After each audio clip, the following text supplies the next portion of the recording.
Hey, it is time for Chapter 29. Chapter 29 of Varjak Paw by SF Said, illustrated by Dave McKean, and published by Corgi.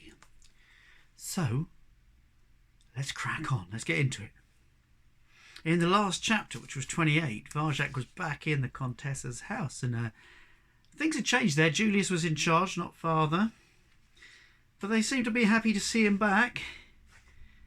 Going to tell him all about his adventure since he's been gone.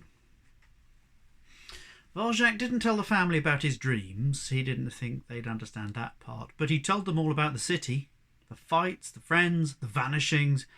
It felt strange to tell his tale at last. It didn't feel real. It was more like a dream or a fantasy. The Mesopotamian blues, young and old, gazed at him, listening silently, captivated by his descriptions of life outside the house. By the time he got to Cludge, even Julius seems enthralled. "Varjak's brought glory to the family," said father when it was over. Varjak did his best to look humble, but it wasn't easy. "I always said he'd turn out well if we brought him up right," beamed mother. Jasmine purred at him. Jay, Jethro and Jerome looked at him with new respect, but Julius just snorted. "That's a good tale," he said, toying with the gentleman's mouse. "Except it is only a tale, isn't it? I know you, Varjak Paw. I bet you were so scared you didn't do half those things." Julius's pupils narrowed. He puffed his fur out, making him look even bigger than he was. Varjak's throat tightened. A fight was the last thing he wanted at this moment of triumph. He looked into the fireplace. It was cold.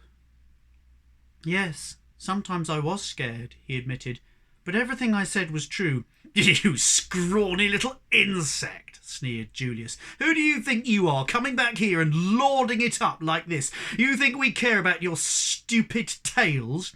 "Julius," cooed Jasmine in her milky voice, "I do believe you're jealous." Julius ignored her. "He's not even a proper Mesopotamian blue," he hissed. "Never has been, never will be." He flicked the toy mouse aside and stared at Varjak with green eyes full of contempt. "That's not true," said father. "Of course Varjak's a Mesopotamian blue. Only a blue could do those things." "He's not one of us," growled Julius. "Eyes the colour of danger, isn't that right, insect?"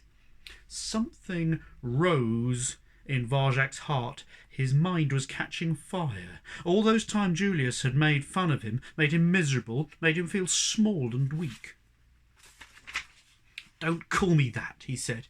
"Insect," spat Julius. "I don't like it. I never liked it. It's what you are. Now come on, I'll squash you flat." Something snapped inside Varjak. "All right," he heard himself yell. "Don't, Varjak," yelled Jasmine. "He'll kill you." Julius hissed at her. She shrank back. She was silent like the rest. Varjak's face was burning, but he had no choice now. He had to go through with it. Varjak and Julius started to circle each other, stalking around the Contessa's empty armchair. The family made a ring around them. Everyone was watching, silent, with bated breath. Varjak breathed in, 2, 3, 4, and dropped smoothly into slow time. Julius glared at him with scornful green eyes and bared his teeth. Varjak glared right back, bared his own teeth. Julius looked surprised. "Come on, Julius Paw," said Varjak. "Squash me flat." Julius lunged in. He was quick for a cat his size, but Varjak was quicker, more agile, a moving circle of pure energy. He stepped aside, and Julius bit heavily into space. His teeth cracked together. It sounded painful. "Don't ever call me an insect again," said Varjak. Julius roared, and he raked out with a strong silver-blue paw.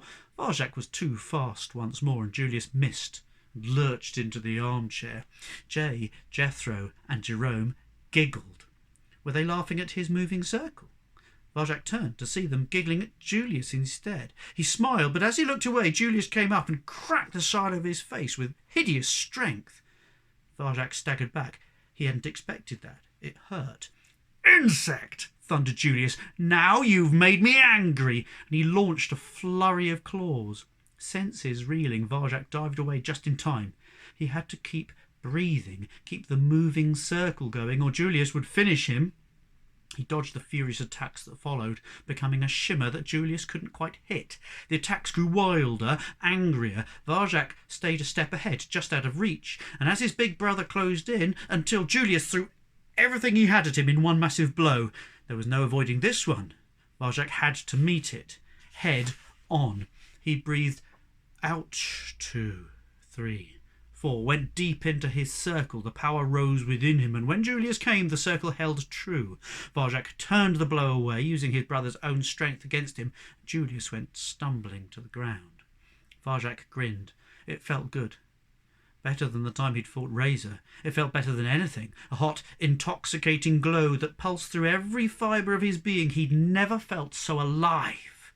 Julius was off balance now, weak, exposed. Finish him, thought Varjak. Right now, let loose the energy. He'll never fight back. Do it! No. Enough, said Varjak Paw. Enough and no more.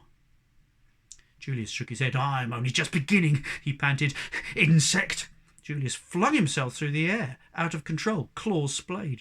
Varjak leaned away in slow time. Crash!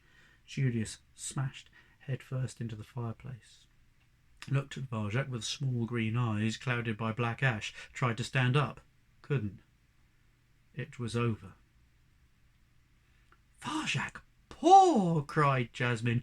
Varjak Paw! The family hailed his conquest. Varjak Paw!